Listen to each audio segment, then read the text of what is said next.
the governor's mansion in Pennsylvania firebombed. Governor Josh Shapiro a target. His family almost wiped out. Let's talk about it.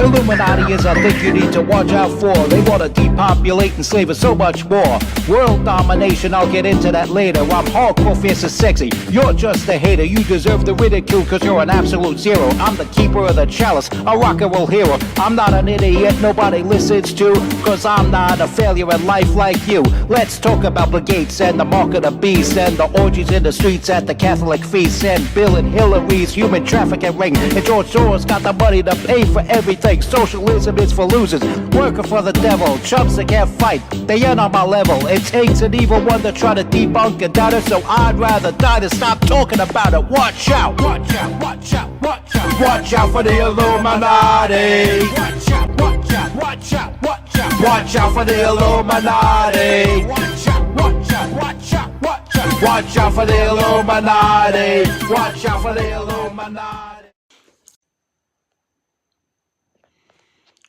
Welcome to the MC Too Tall Show. I am your hardcore, fierce, and sexy host, MC Too Tall. Governor Josh Shapiro was almost murdered in his sleep, along with his wife and 4 children. Apparently, in the middle of the night,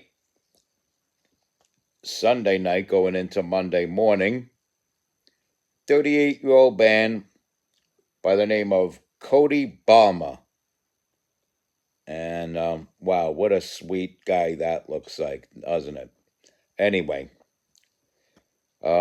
he manages to scale this tall iron fence, eluding police and security, to get to the governor's mansion and throw in 2, not 1, but 2 Molotov cocktails, setting fire to the dining area of the governor's mansion.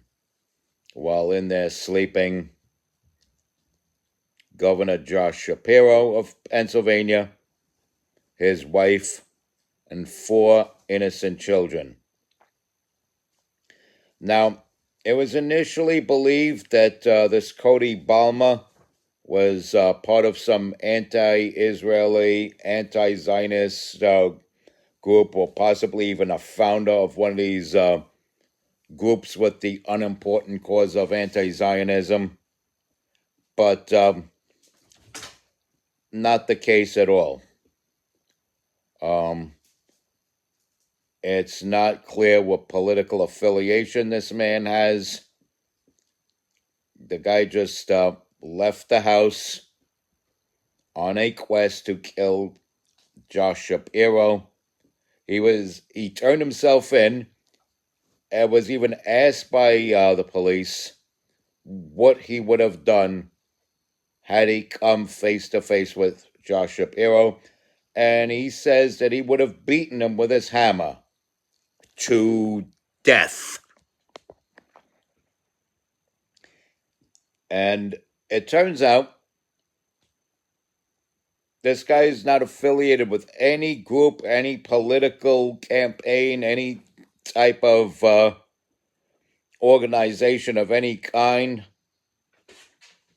He was just an unhinged man off his meds, acting alone. Which makes you want to look into the whole realm of mental health and how they drug people up from a very young age and create monsters like this.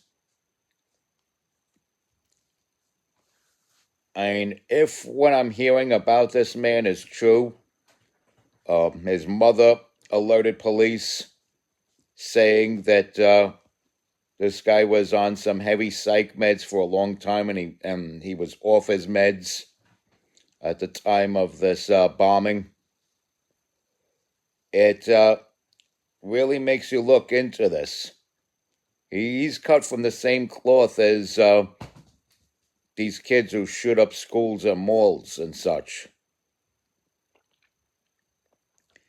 And it goes back to my second verse in my song The Last Days in Time.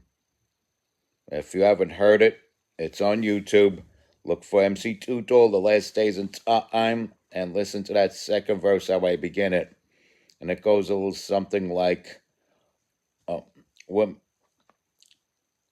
what makes a typical teen want to kill? Who made it okay to give him that pill and then cut him off with no therapy at all, sell him a gun and send him to the mall? In this case, a 38-year-old man armed with a hammer and 2 Molotov cocktails. And this guy could have wiped out a whole family. Head of household just so happens to be the governor of one of the most pivotal, most important states of the Union. And he's a Democrat. That doesn't make it okay to just firebomb the guy's damn house.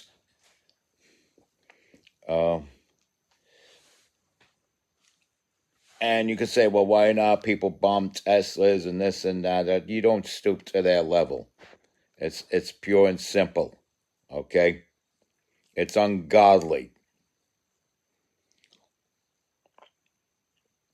Yeah, if Josh Shapiro is corrupt in any way, you cuff him and bring him to jail.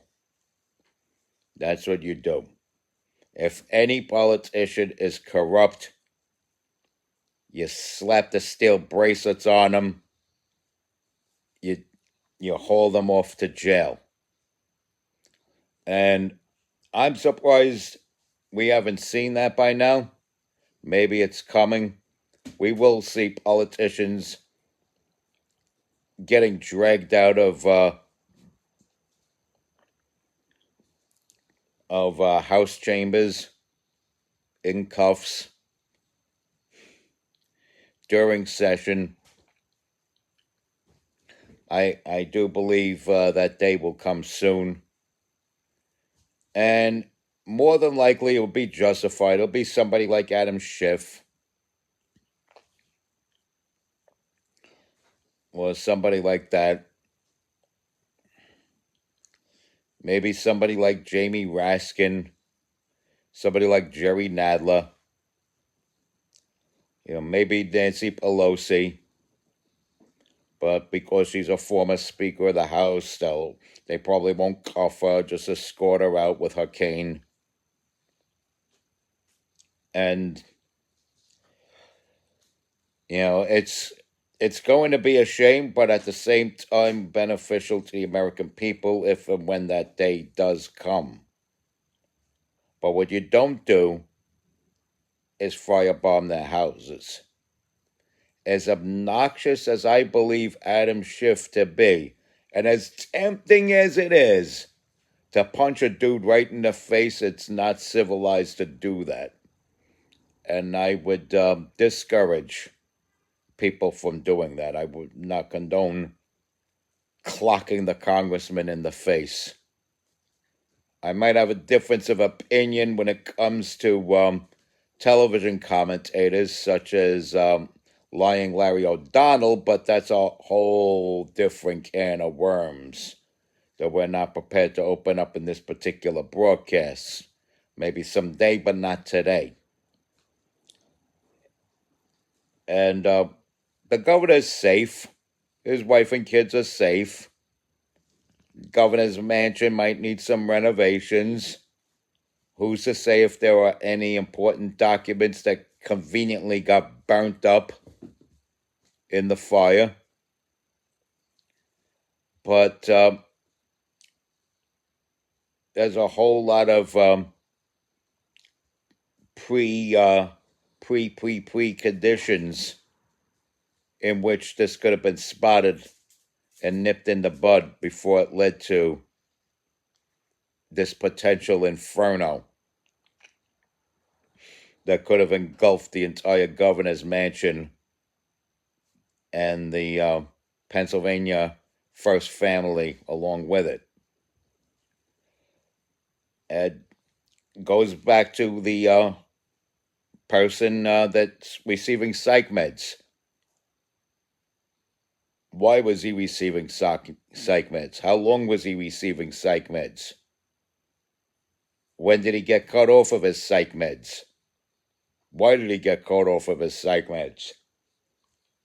What was he diagnosed as having? And at what age? Why were they concocting this monster and grooming him over the years to do something like this eventually? Okay? There had to be something wrong with him. He's a 38-year-old grown man still under the care of his mother. You know, like certain rappers that I know. Like the mad rapper you hear about on the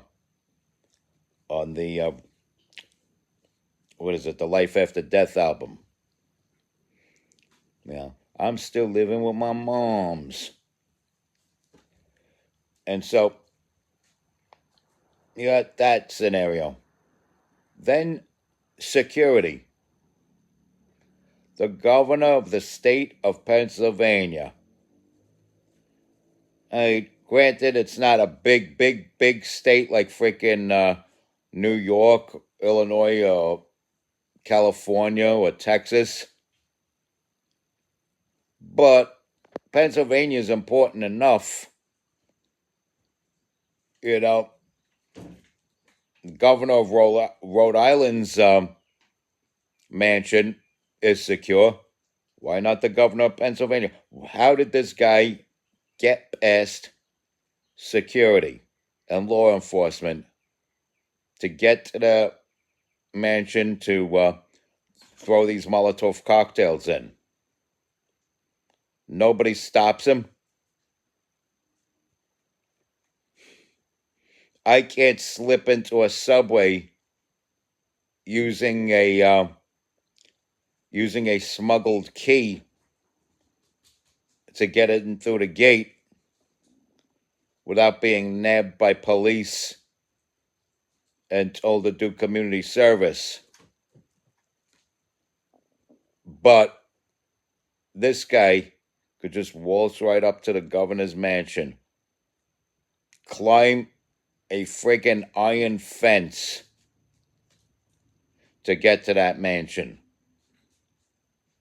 and set the damn place on fire and go undetected to the point where the guy had to turn himself in. Otherwise, how long would this manhunt have gotten before they would have finally caught him, had he not turned himself in? This is a man who later professed that he would beat the governor of Pennsylvania to death with a hammer.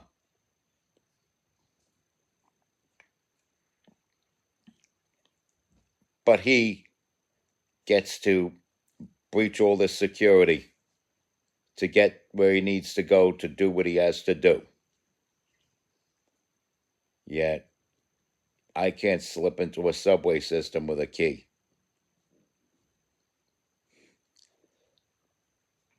Unreal and unfair. I tell you, unreal and unfair. This is why in protest, I find other means of making income without giving the government the notion that it deserves its cut from what I made.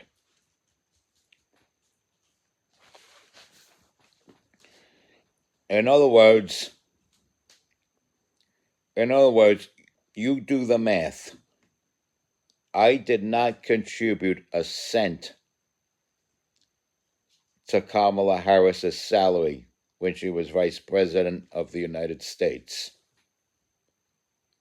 And I could tell you now, as I speak, I do not contribute a cent to the salary of Alexandria Ocasio-Cortez or any of these other kooks. Jamie Raskin, Jerry Nadler, Adam Schiff, Jasmine Crockett. I don't contribute a cent to their salaries. I don't contribute to the salary of Huckster Hochul. Now, where do they get their salaries from? How do they get paid? And if I'm saying I do not contribute, you can do the math and figure out what's going on there. Because if somebody could hop this tall iron fence and firebomb the governor's mansion, one of the most prominent states in the union, then I should be able to forego, without asking anybody's permission to forego,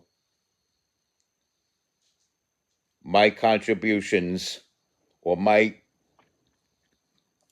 need to contribute to any of these people in government that I don't like. And if it's somebody I do like, I donate to their campaign. And that's what I do. I donated to Donald Trump's campaign. Certain causes, and that's another thing. With my money freed up not paying the salaries of people like Adam Schiff and Jerry Nadler and such,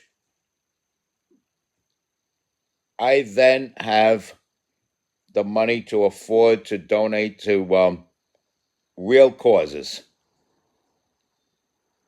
Real causes that are tangible, that actually help real Americans that are doing the right thing in this world.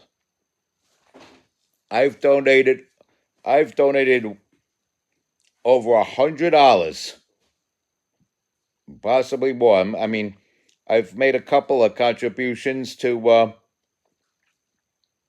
the Give, Send, Go of Dexter Taylor. And Dexter Taylor's case has something to do with the Second Amendment, even though the courts ordered his defense not to bring up the Second Amendment. And so that was something that I just had to. I just had to contribute to the cause to free Dexter Taylor. And that's a contribution that would not have been possible had my money been bogged down paying the salaries of people like AOC, Adam Schiff, and Jerry Nadler.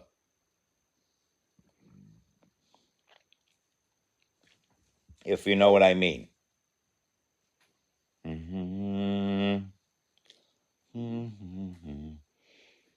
And so this concludes this episode of the MC Tutol Show. Josh Shapiro is alive and well, as so is his family. And thankfully, the person that did it was not part of some anti-Zionist group. And on to the, I say, respect God, watch out for the Illuminati. Follow and share my content. Stay strong, keep kicking that slang. It's your boy in the building, hip-hop legend, recording engineer, underground rock and roll hero, the master of sound quality, MC Tutol. Yaha.